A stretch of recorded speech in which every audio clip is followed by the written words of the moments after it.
Olá, querido jovem adventista, seja bem-vindo a mais um estudo da lição. Hoje estamos aí, segunda-feira, 23 de janeiro. E o tema de hoje é os outros em primeiro lugar. A gente vai entender um pouquinho e aprender sobre a vida abnegada que Abraão tinha. E para mim, a base dessa vida abnegada de Abraão está no conselho que Paulo deu aos filipenses. É óbvio que Abraão aprendeu isso porque o caráter dele era moldado pelo Espírito Santo. Ele era alguém segundo o coração de Deus, né? Esse é um título que atribuem a Davi, mas para mim todos os patriarcas tinham o coração segundo, eram pessoas segundo o coração de Deus porque obedeciam às ordens de Deus.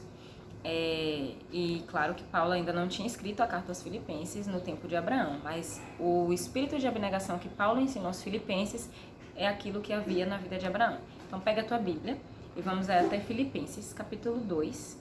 Nós vamos ler os versículos 3 e o versículo 4, tá? Os versículos 3 e 4. Pegou tua Bíblia? Filipenses, tá lá logo depois de Efésios, que está depois de Gálatas, ó, chegando lá no finalzinho das cartas. Filipenses, capítulo 2, versículos 3 e 4. Achou? Então vamos ler. Olha só. Não façam nada por interesse pessoal ou vaidade, mas por humildade, cada um considerando os outros superiores a si mesmo, não tendo em vista somente os seus próprios interesses, mas também os dos outros. Verso aí pra gente colocar em prática, né? Que é o mais difícil, porque a gente é egoísta naturalmente, o nosso coração é egoísta, a gente só quer o venha a nós, mas, né, quando é pra dar, quando é pra compartilhar, a gente tem dificuldade. Isso é algo naturalmente da gente. Nós somos egoístas. E porque eu não sou egoísta. Tá mentindo. Não vem pra cá me dizer que tu não é egoísta, não, porque tu é. Porque eu sou, todo mundo que nasceu nesse mundo de pecado é egoísta. Essa é a nossa natureza, tá? Agora você pode se tornar alguém altruísta se você buscar ao Espírito Santo e pedir que ele te molde e te ensine a colocar em prática esses conselhos da palavra de Deus, tá bom? Então todo mundo é egoísta, mas a gente vai aprender, né, com a palavra a não ser, a colocar os outros em primeiro lugar. Então, a gente vai aí continuar, eu vou continuar trazendo para vocês os complementos do Espírito de Profecia, tá? Livro Patriarcas e Profetas, que é o livro que eu tenho usado. E a gente, para entender um pouquinho como foi essa questão de Abraão, colocar Ló, né? Em primeiro lugar, a gente vai aqui para o capítulo 12, tá bom? Capítulo 12, Abraão em Canaã. Vou deixar aqui embaixo o link desse capítulo para você. Gente, eu não sei se é o uso desses links na descrição do vídeo que tem atrapalhado, que na semana passada atrapalharam eu enviar os vídeos, né? Eu não sei se tem a ver com isso. Mas, enfim, eu vou deixar aqui na descrição do vídeo o link desse capítulo 12 para você estudar, tá? Que fala sobre quando Abraão volta para Canaã, muito rico em gado, em prata, em ouro. E ela vem contando aqui que enquanto eles estavam em dificuldades, em privações, ele e Ló estavam ali unidos, firmes, juntos. Porém, quando eles começaram a prosperar, a situação ficou um pouco complicada, porque não tinha espaço para tanto gado, para a prosperidade dos dois. E os pastores deles estavam brigando, né? Sempre as discussões eram trazidas a Abraão e Ló para tentar apaziguar toda a situação. E aí a gente pode pensar o seguinte: Abraão era superior a Ló, superior na idade, no parentesco, nas riquezas. E ele poderia simplesmente ter dito para Ló: olha, eu vou escolher aqui minha parte e a outra parte fica para você. Não foi isso que aconteceu, tá? O primeiro a propor planos para conservar a paz entre eles foi Abraão. Poderia ter sido Ló? Poderia, porque Abraão era o que tinha mais poder, era o que estava numa posição superior. Porém, Abraão foi o primeiro a estabelecer planos. Olha, é o seguinte, vamos fazer assim, assim, assim, pra gente conseguir manter a paz, certo? E aí o que aconteceu? A terra era toda de Abraão, porque Deus deu a ele, né? Mas ele declinou do seu direito de dono da terra, de possuidor de tudo aquilo que Deus havia lhe dado, e ele decidiu entregar para Ló a parte que Ló escolhesse. Então Ló foi lá e falou, Abraão foi lá e disse, se você escolher essa parte, eu escolho a outra. Se tu for para a esquerda, eu vou para a direita, e assim vai dar tudo certo. Então foi isso que aconteceu. Aí eu quero ler para vocês um trecho aqui. Primeiro eu vou falar para vocês sobre esse capítulo de Abraão em Canaã, porque é o que a lição vem contextualizando sobre a questão de Ló, dos servos, da discussão. Mas depois eu vou passar para o capítulo seguinte, para 2 capítulos depois, que é o capítulo 14, que vai falar sobre a destruição de Sodoma, que foi a cidade que Ló escolheu, para vocês entenderem qual era o ambiente de Sodoma, e Ló escolheu ir para lá, certo? E se você já estudou a Bíblia, você sabe que Sodoma e Gomorra, né? Complicado, gente, um lugarzinho, eita, meu Deus do céu, um lugar difícil. Então vamos lá, olha só. Um trechinho aqui que eu quero ler para vocês, para falar sobre esse espírito de abnegação de Abraão. Página 86, e diz assim, ó. Quando Abraão diz para Ló, olha, não haja contenda entre eu e você, entre os meus pastores e os seus pastores, porque nós somos irmãos. A terra não está toda diante de ti, então escolhe o que tu quiser. Se tu for para um lado, eu vou para o outro. E aí ela diz, aqui se ostentou o nobre e abnegado espírito de Abraão. Nobre e abnegado espírito de Abraão. Quantos, em circunstâncias idênticas, não se apegariam com todo o risco aos seus direitos e preferências individuais? Quantos? Eu, na situação de Abraão, como será que eu agiria? Será que eu daria primeiro a oportunidade para Ló escolher? Ou eu que sou possuidor de toda a terra? É o seguinte, Ló. Eu sou a pessoa que Deus disse, em ti serão benditas todas as famílias da terra. Então, se esse negócio aqui é todo meu, eu vou escolher logo minha parte e o que sobrar fica para tu. Não foi isso que Abraão fez. Kelly é uma pessoa que talvez faria isso, porque cada um sabe de seu caráter, de sua personalidade, de sua dificuldade, né? E eu não presto, não. Então, ninguém presta, na verdade, né?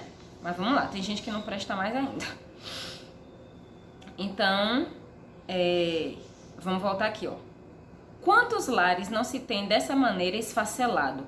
Quantas igrejas não têm se desagregado, tornando a causa da verdade um objeto de zombaria e injúria entre os ímpios? Quando Abraão diz, não haja contenda entre mim e ti, porque somos irmãos, ele não estava falando apenas pelo contexto do parentesco natural, porque eles eram realmente de família. Mas ele estava falando que somos irmãos porque somos adoradores do verdadeiro Deus. Os filhos de Deus pelo mundo inteiro são uma família, e o mesmo espírito de amor e conciliação os deve governar. O ensino do Salvador é esse, que a gente dê honra às outras pessoas, que a gente ame as outras pessoas, que sejamos cordiais, que sejamos corteses. E aí ela vem falando aqui, o espírito de engrandecimento próprio é o espírito de Satanás. Mas o coração em que o amor de Cristo é acalentado possuirá aquela caridade que não busca o seu próprio proveito. Tal coração dará atenção ao mandado divino que está escrito em Filipenses. Não atente para cada um o que é propriamente seu, mas dê honra aos outros. Então, o espírito de engrandecimento próprio, porque eu sou isso, porque eu sou aquilo, porque eu posso assim, Esse é o espírito de Satanás. E se você, jovem cristão, assim como eu, está buscando fazer a vontade do Senhor, estamos estudando a Bíblia, lição, espírito de profecia, estamos nos aprofundando na palavra para colocar em prática os ensinamentos que Deus quer, não é o espírito de Satanás que a gente quer ter conosco, certo? Nós queremos o Espírito Santo. Então, o engrandecimento próprio como espírito de Satanás é algo que não deve fazer parte da nossa vida, certo? Então, aqui, Abraão tinha o espírito de Cristo, o amor de Cristo, e a caridade de Abraão fazia com que ele não buscasse o seu próprio proveito, certo? E aí o que acontece? Ló vai lá e obedece ao que Abraão diz, olha, escolhe aí o que tu quer. Então Ló vai lá e escolhe. Então olha só, outro trecho aqui. Ló levantou seus olhos e viu toda a campina do Jordão, que era toda bem regada, e era como o jardim do Senhor, como a terra do Egito quando se entra em Zoar. A região mais fértil de toda a Palestina era o Vale do Jordão, lembrando o paraíso perdido aos que haviam e igualando a beleza e produtividade das plantas enriquecidas pelo Nilo que tão recentemente haviam deixado o Egito, né?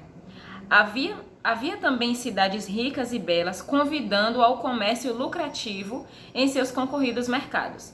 Deslumbrado pela visão dos proveitos mundanos, Ló não tomou em consideração os males morais e espirituais que se encontravam ali. Os habitantes daquela planície eram grandes pecadores contra o Senhor, mas a respeito disso ele estava em ignorância, ou se sabia, não colocou isso na balança. Ele escolheu para si toda a campina do Jordão e armou as suas tendas até Sodoma. Quão pouco previu ele os terríveis resultados daquela escolha egoísta. Percebeu aí? Pronto. Agora a gente vai para o capítulo 14, que vai falar da destruição de Sodoma. E antes de falar da destruição, ela vem trazer todas as características daquela que foi a planície escolhida por Ló. Olha só. Como a mais bela entre as cidades do Vale do Jordão, achava-se Sodoma, situada numa planície que era como o jardim do Senhor. Isso está escrito em Gênesis 13, tá? É porque era uma cidade muito fértil e muito bonita, a planície de Sodoma. Ali era a terra da palmeira, da oliveira, da videira, e as flores derramavam seu perfume o ano inteiro. Ricas plantações revestiam todos os campos, e os rebanhos e o gado cobriam as colinas vizinhas. A arte e o comércio contribuíam para enriquecer a orgulhosa cidade da planície. Eu acho o máximo os adjetivos que ela usa, porque ela vai caracterizando a planície para você perceber que não era um local caracterizado com coisas que um servo de Deus deveria encher os olhos por causa disso. Ele engrandeceu os olhos por causa disso. Com pouca preocupação ou trabalho, toda a necessidade da vida podia ser suprida ali em Sodoma. E o ano inteiro parecia um ciclo de festas. A profusão que reinava por toda aquela parte deu origem ao luxo e ao orgulho. O amor ao prazer era favorecido pela riqueza, pelo lazer, e o povo se entregou à satisfação sensual. E lá em Ezequiel capítulo 16, depois você vai pegar a sua Bíblia e vai ler, Ezequiel capítulo 16, versos 49 e 50, o profeta Ezequiel vai falar qual foi a maldade de Sodoma. Depois você vai fazer a leitura aí, tá bom?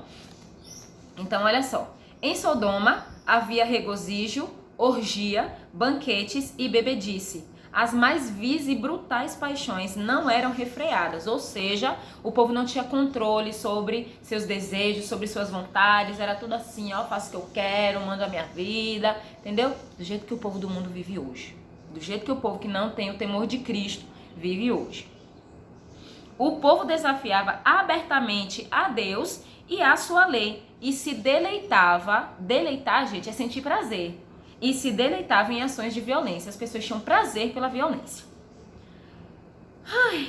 Se eles tiveram diante de si o exemplo do mundo antediluviano, aquele mundo lá que Noé habitava, e eles sabiam como a ira de Deus se manifestou lá na destruição do mundo pelo dilúvio, mas eles seguiam o mesmo caminho da impiedade, certo? Então foi esse lugar aí que Ló escolheu para viver. Agora você imagina a ganância de Ló ao escolher o lugar mais fértil, mais bonito, sem considerar os princípios morais que regiam aquela planície.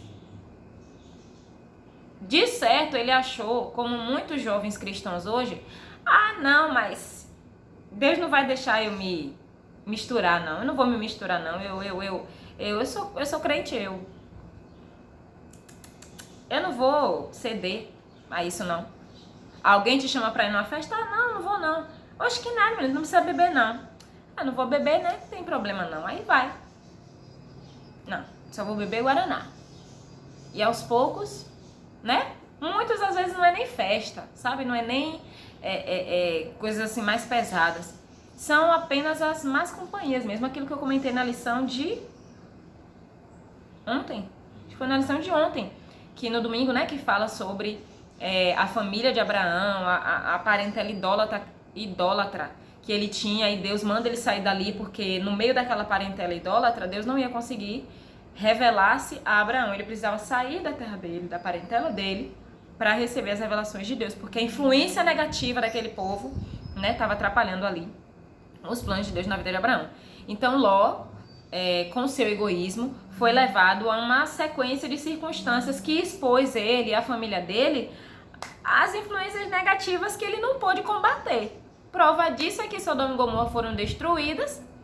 A mulher de Ló, tem uma musiquinha das crianças que diz assim: olhou pra trás e se deu mal. A mulher de Ló virou estátua de sal. E é isso. Olhou pra trás por quê? O Espírito de Profecia também vai falar sobre isso, sobre esse momento em que a mulher de Ló olha pra tudo que eles tinham conseguido, porque riquezas, porque bens, porque o materialismo que enche muito os olhos dos cristãos, que não deveriam. Eu tô falando para cristão, não tô falando de quem do mundo, não, porque quem tá acompanhando isso aqui comigo são cristãos, certo? E Ló era um homem temente a Deus. Temente a Deus, né? Tinha a influência positiva de Abraão, sabia que o Deus verdadeiro que merecia honras e glórias, mas ele se deixou levar pela ganância, pelo desejo, né? E existem muitas pessoas que conseguem adquirir bens materiais sem se deixar corromper. Sabe? Existem pessoas que adquirem bens materiais, dão honra e glória a Deus, devolvem dízimos e ofertas, são fiéis, ajudam outras pessoas necessitadas, assim como Abraão. Abraão foi capaz, porque ele tinha um caráter moldado pelo Espírito Santo, porque ele era alguém que realmente se relacionava com Deus, que tinha consciência de que tudo que ele tinha era de Deus. Abraão foi alguém capaz de adquirir bens materiais e não se distanciar de Deus. Pelo contrário, usar tudo isso para a glória do Senhor. Mas muitos cristãos hoje adquirem bens materiais e muitos se afastam daquele que deu todas as coisas, daquele que é o dono de tudo, e acabam comprometendo a caminhada espiritual. Não foi isso que aconteceu com Abraão. O relacionamento de Abraão com Deus permaneceu intacto, mesmo em meio à riqueza, à prosperidade e às bênçãos que Deus queria derramar sobre a vida dele. Eu já ouvi uma pessoa dizer assim: Deus não dá asa à cobra, por isso Deus sabe quem deve deixar rico e quem deve deixar do jeito que está. Porque existem pessoas que, se adquirirem muitas posses, parece que vira assim outra pessoa. E tem não sei se é um provérbio ou se é um ditado que eu já ouvi muitas pessoas mais velhas dizerem assim: você quer conhecer uma pessoa, dê poder a ela. Então Deus deu poder, riquezas, dinheiro, bens, gado, ouro, prata a Abraão. E Abraão continuou íntegro na presença de Deus, porque ele sabia que tudo que ele tinha vinha de Deus. E se fosse para ele perder tudo, ele continuaria com Deus, né? Então, Ló nem Jó. Abraão era aquele que sabia colocar os outros em primeiro lugar, porque ele entendia que Deus havia dado tudo a ele.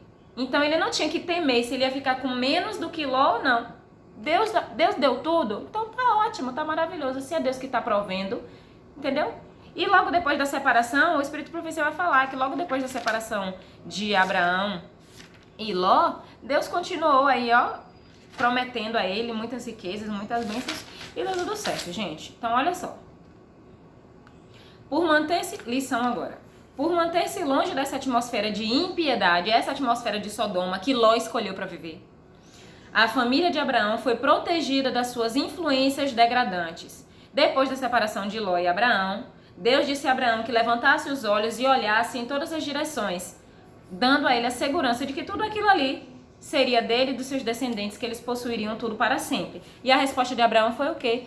Glorificar ao Senhor construindo um altar como um ato de adoração, não de doação, que Abraão não precisava doar nada para Deus, porque pelo contrário, Deus é que estava doando para Abraão. Então Abraão adorava ao Senhor porque reconhecia que ele era dono e possuidor de todas, Deus era dono e possuidor de todas as coisas que o próprio Abraão tinha, né? Abraão tinha em mente que a grandeza de Deus era que era responsável pela sua prosperidade. A misericórdia de Deus, o amor de Deus era responsável por tudo isso, né? Então aí vamos tomar como exemplo Abraão e não Ló, tá bom? Se você tem sido Ló, tá olhando demais, tá deixando os olhos ficarem cheios, encantados pelo materialismo, pelas coisas deste mundo, lembre que quando você for pro caixão, você não vai levar nada disso. E pior, você pode ir pro caixão, não levar nada disso e ainda perder a vida eterna. Então, vamos colocar os outros em primeiro lugar, vamos reconhecer a Deus como nosso provedor, nosso sustentador, aquele que nos mantém. Vamos usar os nossos recursos para a glória de Deus, não vamos deixar o materialismo influenciar a nossa caminhada com Jesus, certo? Os nossos bens materiais, eles estão aqui e Deus nos deu para que a gente possa administrar corretamente para a glória dele, porque se não for para a glória de Deus, meu filho, vai ser para tua desgraça, tá bom? Então Deus não quer ninguém na desgraça, Deus quer seus filhos em bênçãos. Então foi isso a lição de hoje. Amanhã nós nos encontramos aqui neste mesmo canal para estudarmos cada vez mais e aprendermos sobre a palavra do Senhor. E até o próximo vídeo. Não esqueça de compartilhar com a sua classe jovem e deixa seu like. Tchau!